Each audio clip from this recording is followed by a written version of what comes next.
Welcome to Life as a Soldier podcast, a Demon Radio production. My name is Command Sergeant Major Albert Serrano, also known as Demon 7, and I will be your host. Make sure to like and subscribe to this podcast to hear the stories and lessons learned from some of the bravest and hardest working men and women in the United States Army. In today's episode, we're going to discuss exactly what we're doing right now as far as, on this deployment rotation and is it a deployment?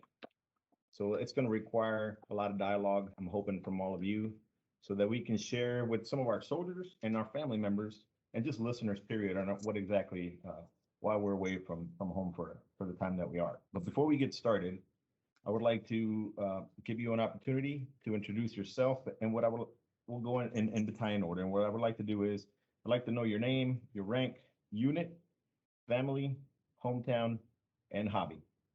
So we'll start off with 1-1. Sergeant Major, Ranger of the Way, Steve Zeitlin, W2 type from 1-1.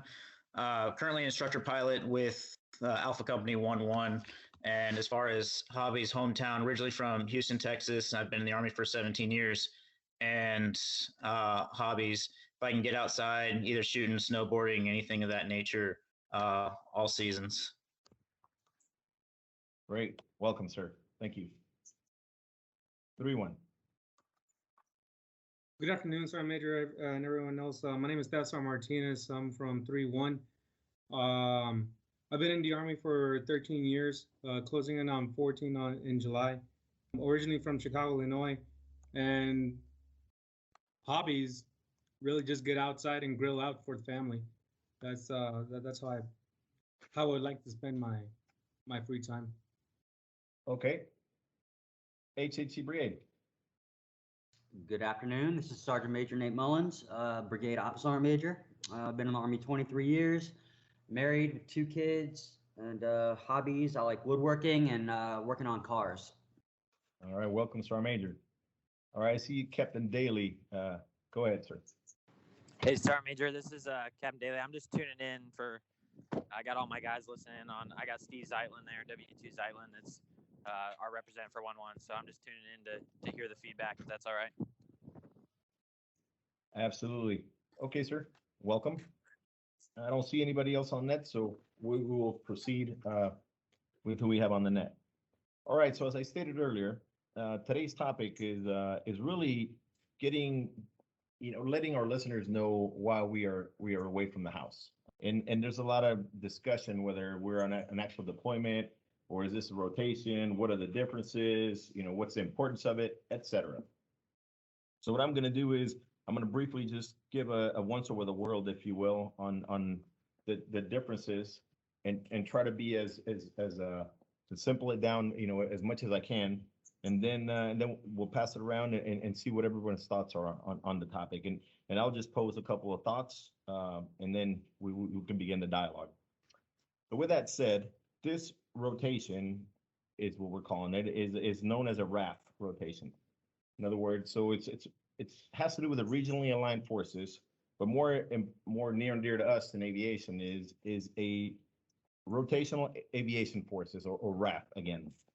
So from the macro view, from the Army's perspective, a RAF rotation is composed of from the Army's total force.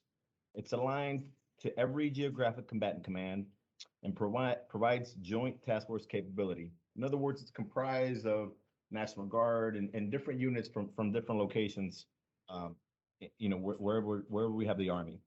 The end state of what we're doing here, whether we're in Pacific Command or Europe Command here in EUCOM or PACOM, end state is the same for us. And that is, we are here to build readiness, to deter aggression, and assure our partners and allies, that we're here working together, operating in many different countries, plenty of exercises, and generally just showing, that we are here to support. Conversely, a combat deployment, that is where generally we move from our home station somewhere in the United States, obviously, and we go outside of the continental U.S. and its territories. Generally, we know against, who our enemies are, and we are entering a known combat zone where there could be casualties. So that is, kind of a broad, definition of the difference between a rotation that we're currently on and a combat deployment. Now we can go on and on. I can tell you, during a combat deployment, lots of other things happen. We get you get a patch, for example, in your right shoulder, which I know that's a hot topic for a lot of our soldiers. But at the end of the day, we are representing the United States Army and our country, no matter where we are in the world. So those are kind of the biggest differences from my perspective. So what I'd like to do now is what is the point? What is the point of this rotation? Why are we either in Korea, or why are we in Europe? So what I'd like to do is I'm gonna open it up. Whoever wants to go first and kind of describe from where you sit right now, what is the point of us being gone from the house right now? Hi, good evening from Korea. I'm going to go ahead and hop in and introduce myself since I didn't get the opportunity to do it earlier. This is Chaplain Zach Jones. I'm with 16 Cav over in Korea right now. And from our perspective here, a little bit further away from y'all, is that our job is to deter, basically, is to train, continue to develop in our tasks and in our proficiencies, but to deter any considerations of aggression from North Korea, for example. Really, we're in a pretty decent garrison environment here. Have the opportunity to just develop our general day-to-day tasks and skills, and just doing it away from home. So that's kind of my perspective from the Korean side of the house. Thank you, Chaplain, and welcome. Anyone else? Sergeant Major Steve Zeitlin again from 1-1. I think that's a great question. Why are we here? And the reason I do ask that question is, so 4-2 in Korea, I've done the rotation in Korea, I'm doing the rotation here now, and currently in Poland. But the question is 4-2 actually does have a unit in Korea stationed there. They have families there. And the question that was posed is, why are we away from our families when there are operational units in both locations in EUCOM and in PACCOM conducting these missions and everything else as well. And now we're supplementing them. I do understand eventually Korea is going to have, I believe, a few cycles from now, they're going to have a permanent force being stationed there. And then same thing kind of here, if we were to have another stationed 12th Cav or another battalion supplementing 12th Cav, it could be a permanent party again as well. So these rotational forces, right now, it just feels like an interim transfer, if you will. Yeah, that's a great point, sir. And to your both of the points you two gentlemen have stated is exactly right. I mean, in the EUCOM here, there are 2 aviation brigades, if you want to call it that, which are not whole, as we know, and that is us, and that is 12 Cav, which is in the process of building back up. And then in Korea, as you stated, there is a unit that is permanently stationed there. And we are kind of supplementing them. But to everyone's point here, and to the discussion today is, we are in essence adding to the presence that the United States Army has in both of those theaters, and in order to deter aggression should there be any. Anyone else? All right. Well, I'm going to transition to just some more food for thought or another question, and then I'd like to hear from someone else. Since we kind of established the fact that this is not a combat deployment per se, in the traditional way, how do we prepare for combat while we're living in Europe and in Korea? In other words, what are we doing? We always talk about, training as we fight. Obviously, we're in the United States Army, therefore we have a job, and that is to defend our country. And so how do we prepare for that while we're here? What are we getting after? What are some activities that we're doing? Training exercises, etc. Sergeant Major, this is 3-1 checking in. So one of the big things that our battalion just got done doing is training over in Bulgaria. We're just brushing up on the fundamentals, Sergeant Major. We haven't. I mean, we've done that in a way, but not to this capacity. I mean, I would like to train some more like this. It'd be a great opportunity for us. Okay, thank you, Sergeant. Anyone else? Sergeant Major, yeah, so being up here at the brigade, I can see all the multitude of exercises that we have laid on for each battalion's out of the locations. Aside from that, they're going to be doing great training out there with our partner nations and getting after gunneries and all that fun stuff to get all their crews qualified. But here on Illesheim, so here in the next couple of weeks, we're going to go execute Demon Forge, where we're going to execute our talk systems, validate our processes. You know, all our new folks that are coming on board, we're going to train them on operations within the talk, how they do their job, you know, operationally. And then along those lines, we'll also be going out and shooting all our weapons, make sure everyone's qualified, hopefully get some proficiency and not just qualification. Okay, perfect. Thank you, Sergeant Major. You know, and I'll jump in here for a second, and I'd like to hear from someone else. So, you know, I failed to mention this in the beginning, but I think all of us have families, obviously, in some way, shape, or scope. And from my perspective, I can tell you that, and obviously my wife will tell you the same, that anytime you're away from home for an extended period of time, it's a deployment, no matter how you how you skin it, basically. Time away from our families is quite significant in this profession that we chose to do. Therefore, it is a deployment, no matter how you look at it. However, from my perspective, and up here, you know, sitting as your brigade command sergeant major, I can tell you all the things that you're doing out there, no matter where you're currently located, they're impressive, amazing. I mean, it really takes you back. And what I mean specifically is back to why are we here, right? Building readiness. Because somebody mentioned it earlier, as you get after the fundamentals, whether that's flying, you know, whether it's a gunnery, whether it's, you know, whatever it is, RL progressions, whether it's gunneries on, you know, ground gunneries, convoy ops, you name it. The point is that you get to train at the squad, at the platoon, company level, which, as you all can attest to, we have not done, you know, very much or very well, really. Not that it's our fault completely because of COVID, etc.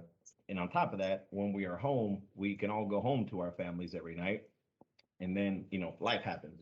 And so being here again, as a crappy as they may be sometimes, we can, you know, generally focus all of our energy and efforts towards, you know, getting better holistically as a soldier.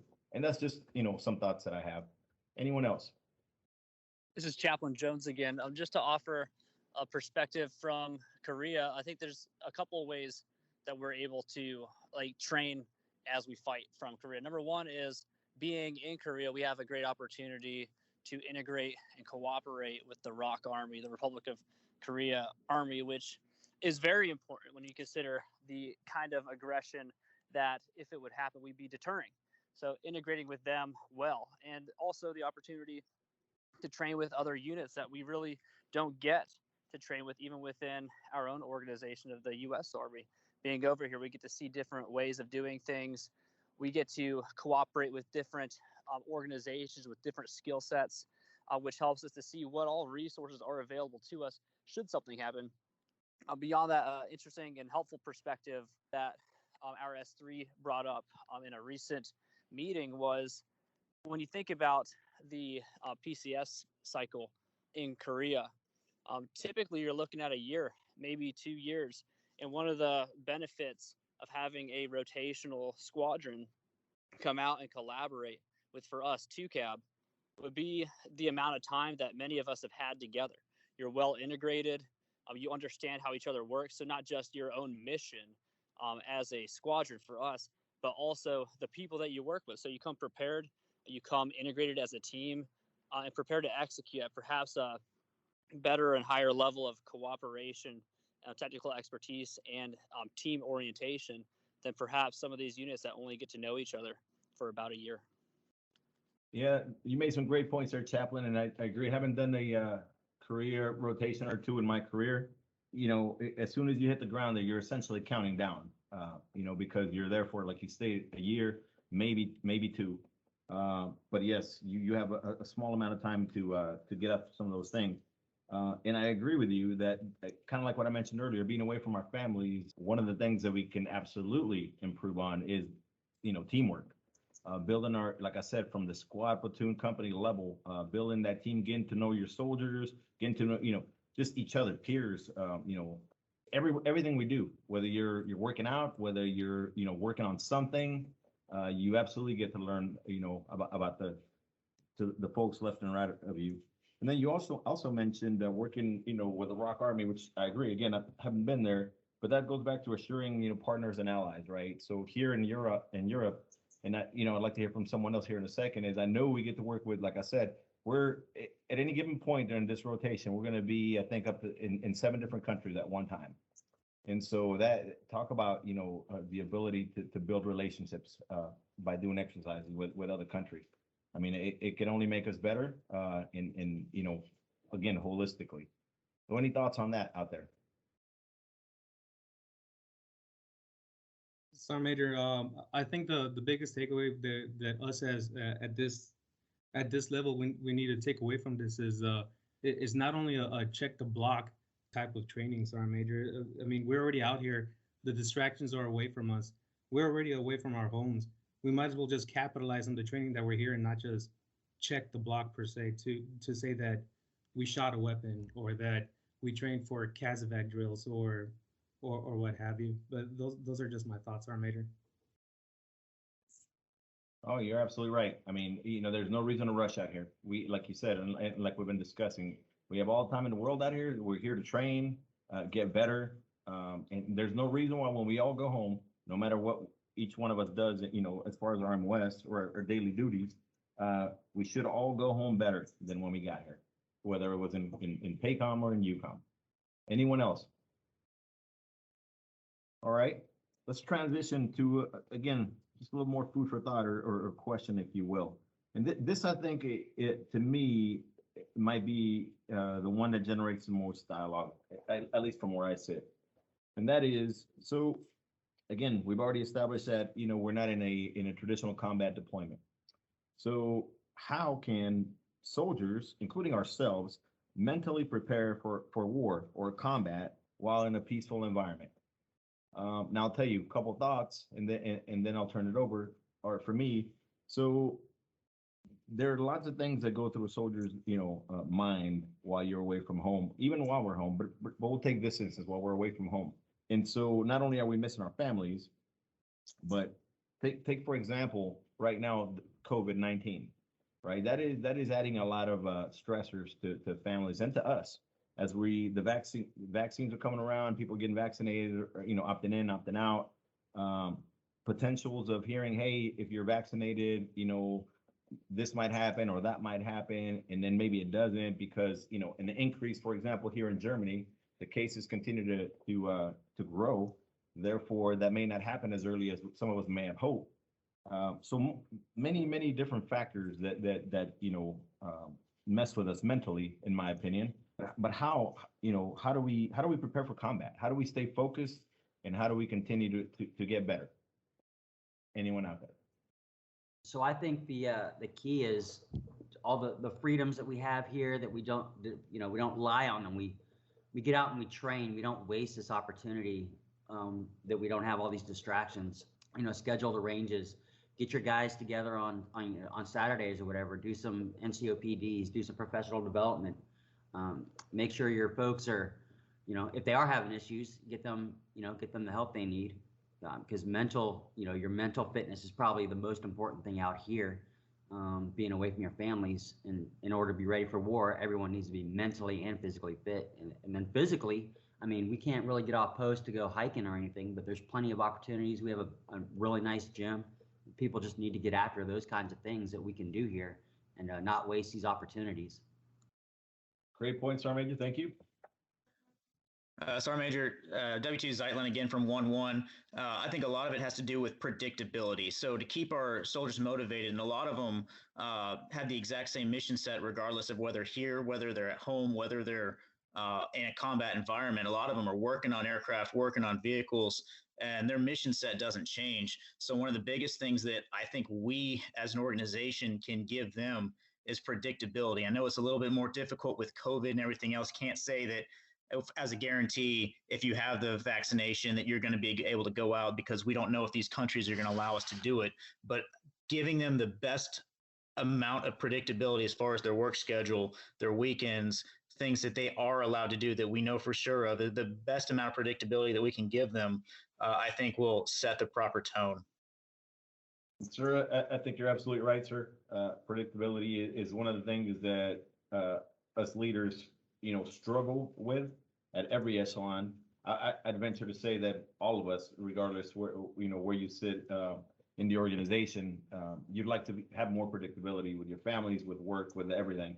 And I agree, sir. I think the better we can do with that for every one of us, for every soldier, I think we can definitely stay a little bit more focused, keep everybody energized, and and continue to row hard.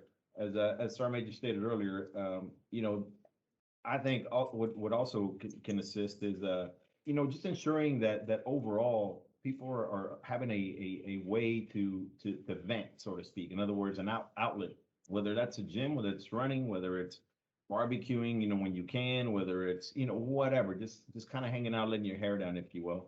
I think that is a great outlet, especially where we're gone, like I said, away from our families and loved ones. But I think those are all great points. I appreciate that, sir. How about out there in Korea? What do you guys think? Yeah, Chaplain Jones again. To the point of predictability and stability, I think another great way that we can help our soldiers and our teammates have the right mind and be mentally prepared in the event of war, even in a peaceful environment, is making sure that our spiritual and social wellness are in order. So I'm thinking primarily as giving people the opportunity, and making sure that they know the opportunities available to them for religious services. For a lot of our soldiers, the opportunities that they get to practice their faith, it's a big deal to them, and it helps them to have a clear mind. It helps them to feel prepared. And even in terms of family and relational support, knowing and encouraging our soldiers to know that having things tied up and set up well on the home front helps them here is a big part of our efforts. I know it's a big part of what we're working on over in Korea, is just encouraging our guys. Hey, you can't just, I know you're away from your family, but you can't just ignore them. You have to find the opportunities and take the opportunities. And as a side note, command team should be encouraging their soldiers to take the opportunities to nurture those relationships, so that when you do have all these great opportunities to train and to grow and to experience culture, it's pretty open over here for us to explore. Sounds like it's not the same over there, but when that happens, you can enjoy those things and take advantage of those things more when things at home are okay and you're dedicating some time to nurturing those relationships, because eventually this is going to be done and we're going to come home to them. And if it's not a good situation to come home to, then there are more issues to look at, and they're not going to be prepared at home to be ready for war should that ever arise either. Spoken like a true chaplain, sir. Great points. I appreciate it. So I'll tell you, and I also appreciate the friendly jab as far as the freedoms that you have over there and we don't. No, but all kidding aside, I think you did bring up something very important. That is just making sure that every soldier realizes all the resources that we have available to them. Whether, as you stated, whether that's spiritual or whether it's behavioral health therapist, whether it's whatever it is, we have it all. And so just making sure that the soldiers are aware that those resources are out here and available to them. Making sure every leader also allows soldiers to seek the help that they may need, because as you stated, I also agree that the COVID piece will be over at some point. And honestly, I was kind of hoping that by the time we all go home at the end of this year, that we can go back to not having to wear a mask to our families. Maybe I'm being a little overzealous, but that's my hope anyway. But nonetheless, life happens. Life happens, and whether if it's COVID or something else, in my family, for example, every time I'm gone, it seems like the refrigerator breaks, right? As soon as I leave. And so I have to buy a new refrigerator. Funny how my wife always, has that plan. But something is going to happen. And so, it's just how we deal with life and allowing soldiers to have those outlets. I think great point, Chaplain. So I appreciate that. Anyone else has some thoughts on that? Sergeant Major 3-1 again. Sergeant Major, I think the most important part of actually preparing our soldiers for combat in a peacetime environment is to actually have time protected to actually train our soldiers, Sergeant Major. So throughout the week, we spend time, being technically proficient, with our jobs and our MOSs and all that, Sergeant Major. But I feel that leaders time training or sergeant time training or whatever we used to call it back in the day, I don't think that time is very well protected for us, for us veterans to to explain to our soldiers, hey, when I was in combat, or this is how I earned my, this is how I earned my combat action badge. There are lessons learned with that, right? But I never seem to have enough time over here to actually train my soldiers and to have a protected time for us to train our Joes, Sergeant Major. I can't say that I disagree with you at all. I think every one of us on the net right now would agree with the fact that, you're right. When I was a young soldier, it was every Thursday, every morning, and you didn't do anything except, sergeant's time training then, leader time training now. But I agree. But I'll tell you, and so I think daily, every one of us has moments, multiple moments throughout the day where you can take that as a teaching, you know, tool or a teaching time with whoever you're speaking to, because anything, it can be a lesson, right? Whether you're talking to a peer, a subordinate, or a superior, it doesn't really matter. But we used to call that, under the oak tree counseling, right? And that was just simply 5 minutes here and there. Nothing was prepared. You didn't have a class laid out. You didn't have, the resources or anything. You just talked about something. And I think, to your point, Sarin, I think while you're there out there in Romania, I absolutely hope and think that you can get after some of what you just described. Just grab it, even if you don't get your whole platoon or your section, at least some soldiers, every part of the day, some for PT, lunch, whatever. I think you can absolutely, talk about many different things. Here in Illisheim, where I am currently, I like to, every chance I get in the gym or in the DFAC or wherever, I try to speak to somebody that I don't normally speak to and just kind of find out, what makes them tick, and then you'd be surprised when they find out more about me. They're like, okay, well, maybe he is human. Yeah, I'm just not the old grumpy guy walking around telling everybody to, fix their mask. But I think we can always learn something new, and we could always teach something to someone else. Other thoughts out there? You're absolutely right, Sergeant Major. I do take the time to, at least talk to to someone new every day, or not every day, but make every moment, as far as training goes, capitalize on that moment, and make sure that they at least learn something new through me, right? And what I have to contribute to, to our organization and whatnot, whether it be my immediate soldiers, my lieutenant, right, or anybody within my organization. I try my best to capitalize on everything that training wise, or what I've learned throughout my time in my career, and share that with my organization. Oh, that's great. Keep it up, Soren. I appreciate you. Anyone else? Okay, so what I'd like to do is as stated when we started our podcast today, topic being, is this a deployment? What do we think, right? Pros, cons, everything we've discussed. So what I'd like to do is, starting with 1-1 and going in order, is, sir, I'd like you to pretty much answer that question once again in the sense of the three questions or thoughts that I threw out there, as far as, what would you tell our listeners, your family, other soldiers that have never experienced one of these type of rotations or deployments, if you will? Is this a deployment?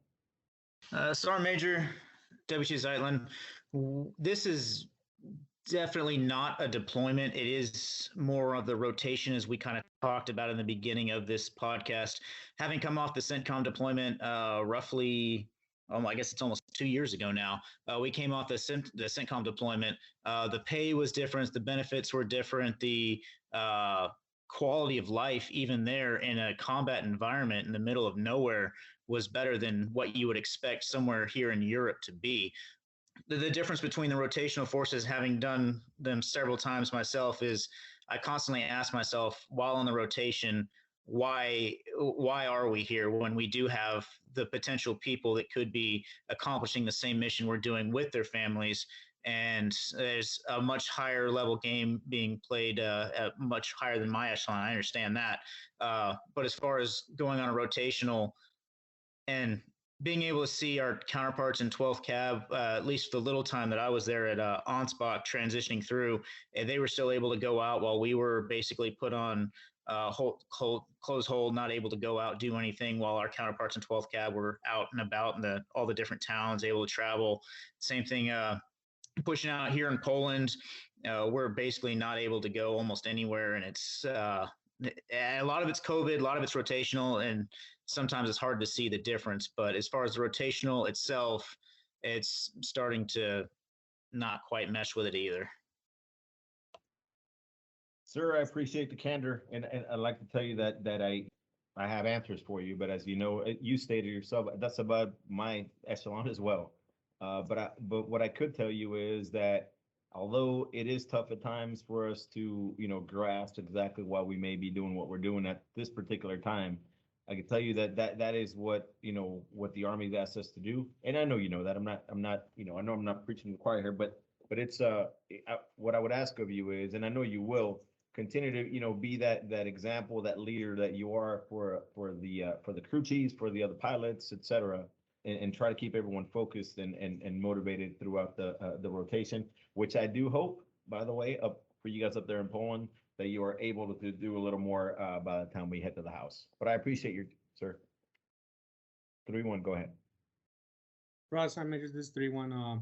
So this being a deployment, in my head, no, but you have convinced me otherwise.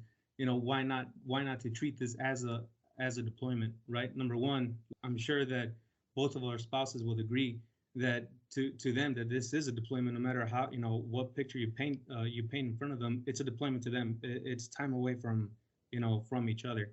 So there's that one, but nothing is stopping us really to actually treat this rotation as a deployment, right?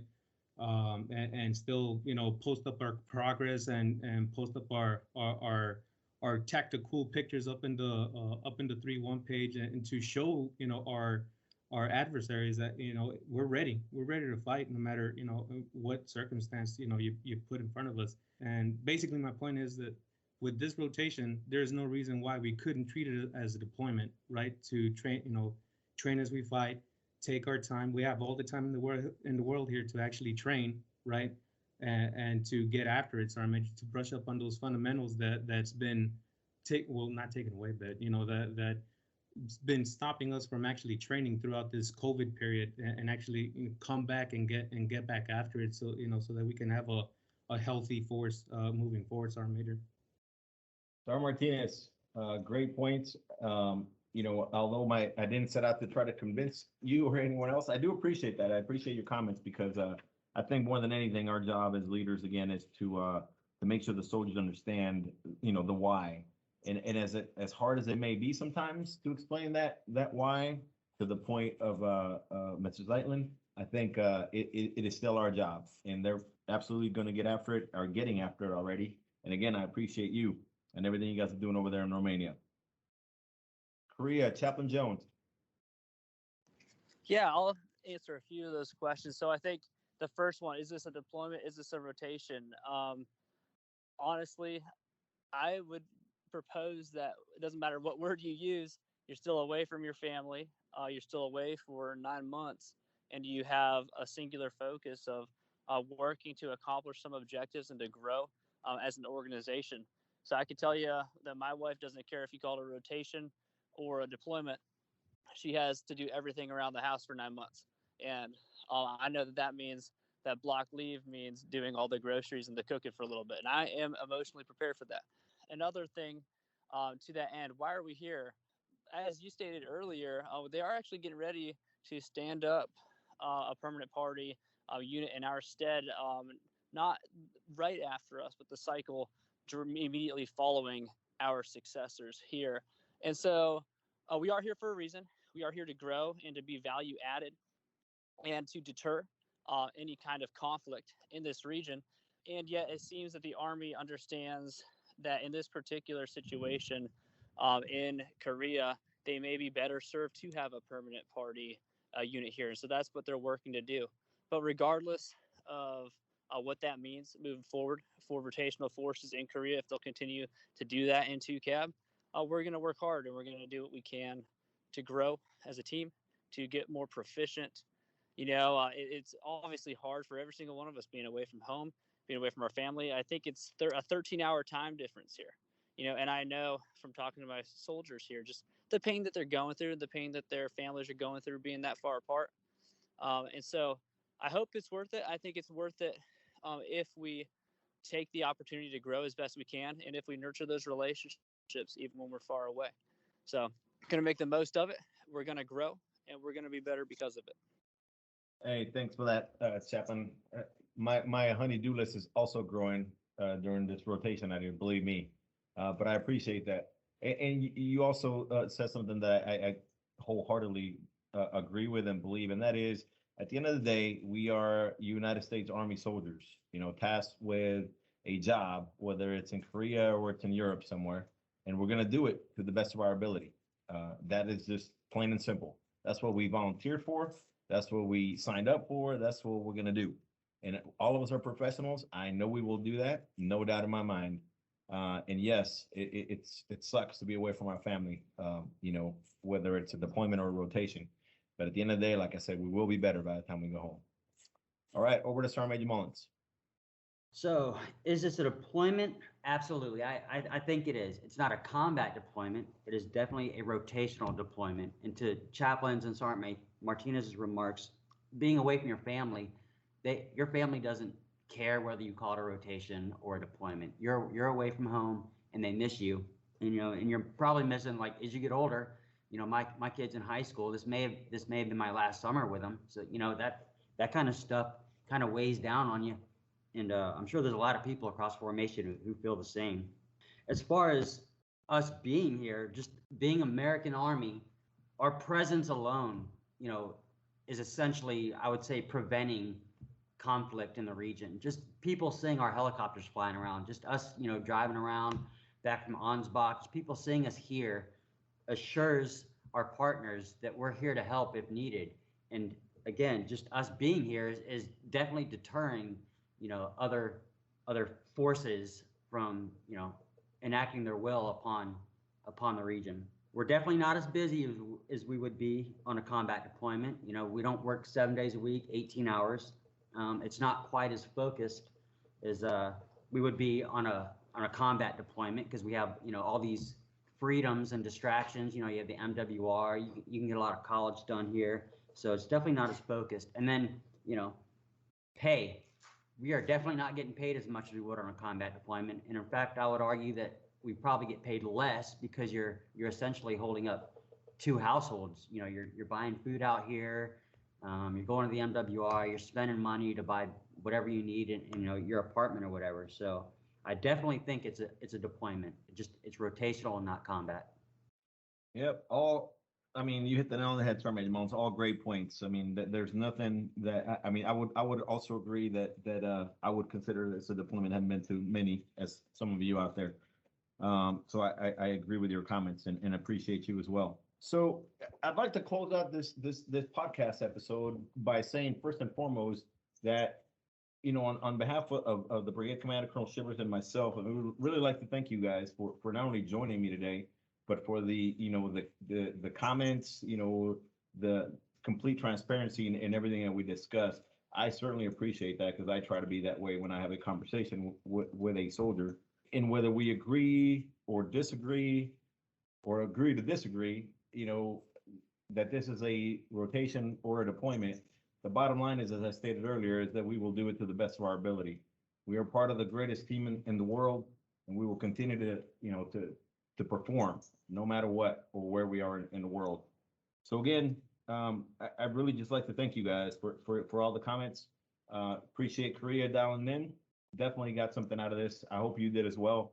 I appreciate all of you, being forthcoming with some dialogue and some insight. And I look forward to seeing you out there when I battlefield circulate, or when I see you around Illicine.